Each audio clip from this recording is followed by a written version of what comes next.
वह कहानी किस देश पर आधारित है, किस समय लिखी गई और जिस समय वह लिखी गई उस समय उस देश का वातावरण कैसा था।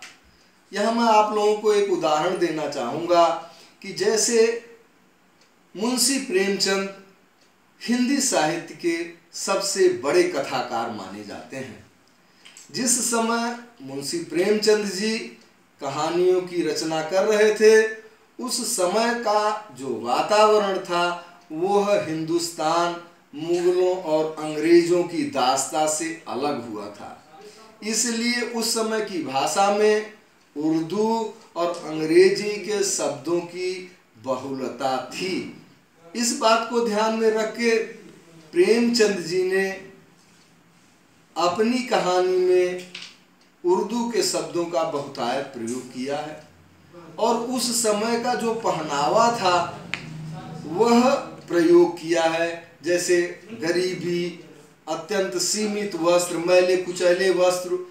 आज के वातावरण की दृष्टि से यदि हम प्रेमचंद जी की कहानियों की समीक्षा करेंगे तो वातावरण की दृष्टि से मेरी समझ से वो कहानियाँ खरी नहीं उतरेंगी, क्योंकि आज के वातावरण में और तत्कालीन वातावरण में बहुत बड़ा परिवर्तन समाज में हो चुका है।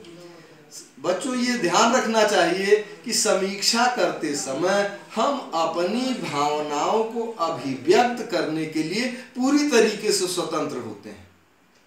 ये नहीं कि हम किताबी ज्ञान पर ही अड़े रहें। हमारी समझ में जो भी आता है कहानी को पढ़ने के पश्चात उसकी समीक्षा हम अपने हृदय से यदि करेंगे तो वह समीक्षा सबसे अधिक सुंदर होगी। बच्चों, जो अगला कहानी कला का 5वां तत्व है उसको हम भाषा शैली के नाम से जानते हैं।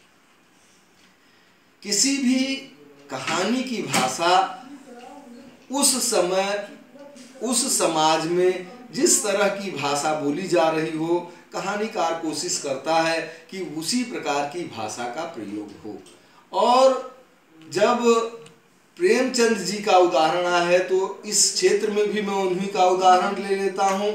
जब उन्होंने कहानियों की रचना की उस समय हमारे समाज में उर्दू के शब्दों की बहुलता थी और इस बात का ध्यान रखते हुए प्रेमचंद जी ने अपनी कहानी में उर्दू के उन्हीं शब्दों को यथावत प्रयोग किया है। लेकिन आज 2020 का जो समय है उस समय हमारे समाज में हिंदी और अंग्रेजी के शब्दों की बहुलता है। इसलिए यदि हम भाषा और शैली के दृष्टि से आज प्रेमचंद की कहानियों की समीक्षा करने बैठेंगे तो मैं समझता हूँ कि भाषा शैली की दृष्टि से आज की दृष्टि से प्रेमचंद जी की कहानियाँ उतनी उपयुक्त नहीं हैं जितनी कि आज के कहानीकारों की हैं, क्योंकि इनके शब्दों को सरलता से आज का समाज पढ़ और समझ सकता है। यहाँ मैं आपको ये भी समझा दूँ कि ऐसा कहकर हम प्रेमचंद जी का अपमान नहीं कर रहे हैं, बल्कि ये कि आज के समय के हिसाब से हम उसकी समीक्षा कर रहे हैं, हम अपने विचारों की अभिव्यक्ति कर रहे हैं। हमें वो अच्छे लगते हैं या नहीं अच्छे लगते, ये किताबी ज्ञान पर आधारित नहीं है, ये हमारे विवेक पर आधारित है। इसलिए समीक्षा करते समय हम पूर्ण रूप से अपनी भावनाओं को अभिव्यक्त करने के लिए स्वतंत्र होते हैं। और मेरे प्यारे बच्चों, अगला जो तत्व है उसको हम उद्देश्य के नाम से जानते हैं। हमारे समाज में जो भी लिखा जाता है, जो भी बोला जाता है, जो भी कहा जाता है, उसके पीछे कोई न कोई उद्देश्य अवश्य निहित होता है। निरुद्देश्य किसी भी चीज की रचना नहीं होती। तो जब भी कोई कहानीकार कोई कहानी लिखता है तो उसके पीछे उसका एक उद्देश्य होता है। गरीबी का चित्रण, तत्कालीन समाज का उत्थान, समाज में दलित एवं शोषण, ये सारी चीज़ें किसी भी कहानी के पीछे निहित होती हैं और किसी भी कहानी में कहानीकार का जो उद्देश्य है उसको बताना ही इस शीर्षक के अंतर्गत आता है।